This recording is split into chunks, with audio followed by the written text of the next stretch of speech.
Oh, if it's being recorded, I should have like fixed my hair. You're good. Many of the presidents and prime ministers who have had the most successful policies had no prior experience in foreign affairs when they assumed office.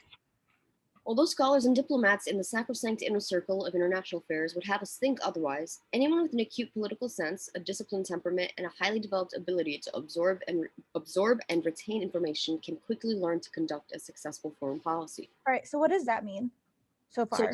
so what they're saying is, not all, but many of the presidents and prime ministers who have successful campaigns, not they didn't necessarily have any experience, and they're saying that Yep. um, although some people argue that you need it, it's not really the case. What you need is a political sense, discipline, temperament, highly developed ability Yeah. to absorb. Excellent. That's what you need. Um, in fact, prior experience alone will be of little value to a foreign policymaker who lacks all three of these traits, which means these traits are, I don't know if they're sufficient or necessary. That's where I I don't was. I don't think I don't think they're either. I think that we're Yeah, saying, or maybe more necessary than anything, but we're saying like in fact, if you had experience without these things, like you're no better off is essentially what we're saying, right? So yeah, those three traits, it's like those, yeah, I would say those three traits are like necessary, but we don't actually say they're necessary. We just say that they're at like even more important than having experience. yes. So for this question, do you want to go through all of them, or do you want me to do just? Yeah, let's go through all of them because I want to hear your thought process of why. So scholars and diplomats have more experience in foreign affairs than most presidents and prime ministers bring to office. No, I We got. don't know that. Yeah, We don't more know. experience. We don't compare those two at Yeah. all. Excellent. All right. Prior experience in foreign affairs is neither a sufficient nor a necessary condition for a president or prime minister to have a successful foreign policy. This could be true. And when I took this was an open one, so I'm not going to eliminate that. Prior Prior, experience in yeah, foreign prior. affairs is neither sufficient nor necessary. Yeah, I like that one. So let's break down, what does this answer choice mean though? It's saying I like the idea of it not being sufficient because it's like obviously it's not sufficient. Yeah, prior experience doesn't guarantee success. And what about necessary? That's where I have a hard time because it's Is prior experience necessary to be successful? no, it's No, it tells us that, right? Like most of them have not had prior experience. yes, yes. And experience alone would be a little value. So I like B. Because I it's saying that prior experience is not sufficient, nor is it necessary in order to be successful with foreign policy. I liked B too. When I did this, I was stuck between B and D. So let's go through all of them All right, and figure. let's look at C. Prior experience in foreign affairs is a necessary but sufficient condition for a president. This is wrong. We know it's not sufficient because there are people who Wait, but that's not, C says prior experience in foreign affairs is a necessary but not sufficient.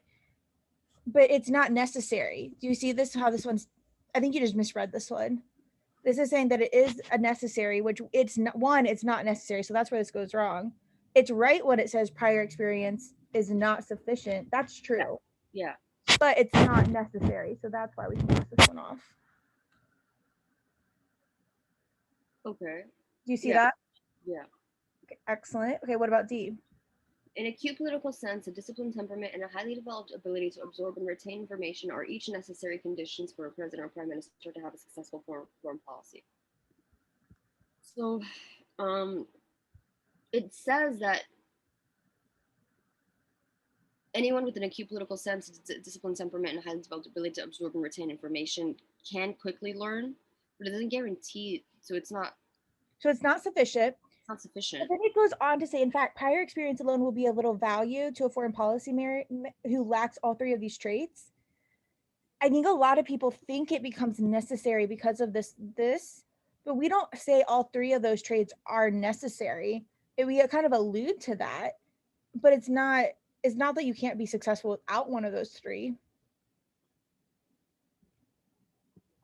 Can we go over the concept of necessary? Because I think I'm getting a little Yeah, bit. necessary is something that's needed. So if you don't have it, it can't happen.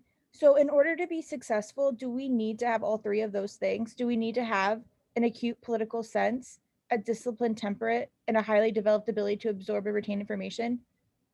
Do we need to have all three of those in order to be successful? It doesn't say we need it. Right. I mean, I'm sure they're helpful and it will make it more likely, but it's not needed. Right? That's like saying like you're more likely to get a job if you have a high school diploma. Does that mean that you have to have a high school diploma to get a job? No. But are you more likely? Probably. where that's kind of how I view these three traits, right? Like these three traits are very helpful and we're saying they're important, but we don't say so strong that like without these three things, you can't be successful. Okay. So then then B makes the most sense. Yes. And what about E? A president or prime minister with years of experience in foreign affairs will have a more successful foreign policy than one who does not have experience in foreign affairs. I think it's irrelevant. We didn't even talk about A. We don't know about the Yeah, we level. don't compare policy. Yeah, we don't compare experience at all. So I'm looking at B, and I know it makes sense conceptually. I'm just having a hard time with it's neither sufficient nor necessary. It's not sufficient because So what does that mean? If it were sufficient, what would that mean? it means that prior experience is all you need, and you'd be successful to have that Yes, policy. if you have prior experience, you're going to be successful. Is that true? No.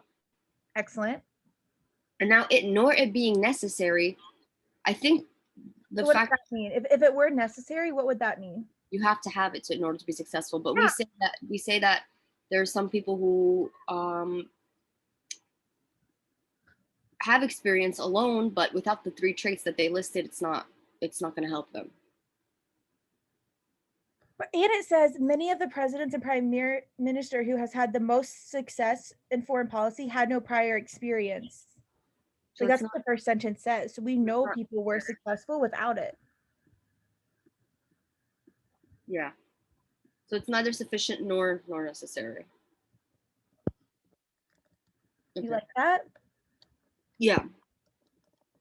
Right, and that's it must be true. What level is this?